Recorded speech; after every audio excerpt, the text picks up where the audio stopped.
Il était une fois, dans un paradis luxuriant et vibrant, un pays magique où les animaux vagabondaient librement et où la nature s'épanouissait en parfaite harmonie.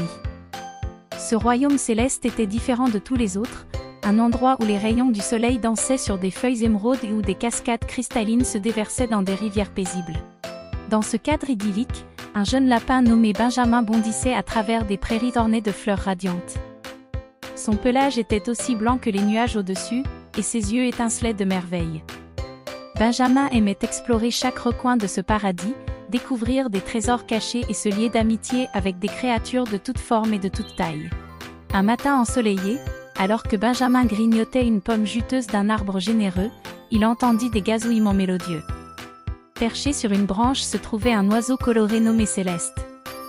Ses plumes scintillaient comme un arc-en-ciel, et son chant résonnait dans l'air. « Salutations, Benjamin » cria-t-elle. « As-tu jamais demandé pourquoi notre maison est si belle ?» Benjamin pencha la tête. « Je suppose que c'est parce que Dieu nous aime » répondit-il. « Il a créé ce paradis pour que nous en profitions tous. » Céleste hocha la tête. « En effet. Mais il y a plus encore. Notre Créateur a conçu cet endroit comme un reflet du paradis, un aperçu de l'éternité. Regarde autour de toi, Benjamin. Les animaux vivent en paix les uns avec les autres, et les fleurs fleurissent sans crainte. Il n'y a ni faim, ni douleur, ni chagrin ici. » Alors que les jours se transformaient en semaines, Benjamin et Céleste explorèrent davantage.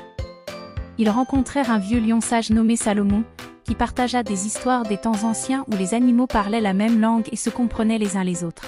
« Dans ce paradis, dit Salomon, nous vivons l'unité et l'amour, l'essence même du paradis. » Un après-midi, Benjamin s'assit près de la rivière, regardant les poissons nager gracieusement.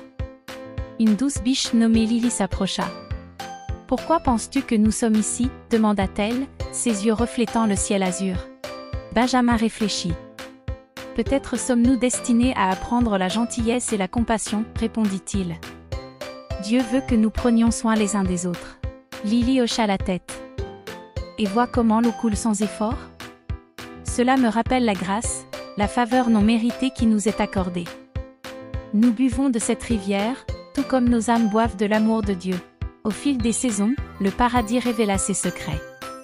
Les arbres chuchotèrent des hymnes anciens, et les fleurs se balancèrent en adoration. Les animaux se rassemblèrent près des cascades, leur cœur élevé en louange. Même les rochers semblaient résonner d'une mélodie divine. Un jour, une petite fille nommée Grace arriva.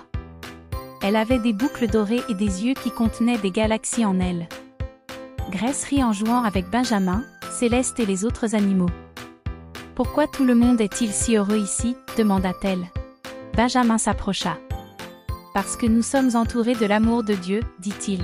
« Et dans ce paradis, nous apercevons l'éternité, un lieu où la joie ne finit jamais. » Grace sourit. « Je veux rester pour toujours. » Céleste voltigea vers le bas. « Peut-être le feras-tu, » dit-elle. « Car dans cette terre céleste, le temps se plie, et chaque instant est éternel. » Et ainsi, Grace dansa avec les papillons, chanta avec les oiseaux et écouta les doux murmures du vent. Elle apprit que l'amour était la clé pour ouvrir la porte du paradis, un amour qui embrassait toutes les créatures, grandes et petites. Alors que le soleil plongeait sous l'horizon, projetant une lueur dorée, Grace ferma les yeux. Elle sentit la présence du Créateur, celui qui peignait les cieux, sculptait les montagnes et tissait la trame du paradis. Et dans ce moment sacré, elle savait, ce pays magique était un aperçu de l'éternité, une promesse d'une joie éternelle. Et ainsi, chers enfants, chaque fois que vous voyez une fleur vibrante ou entendez le chant d'un oiseau, souvenez-vous du paradis céleste où l'amour règne en maître. Car dans ces simples merveilles, vous trouverez des échos de l'éternité, un murmure de l'étreinte éternelle de Dieu.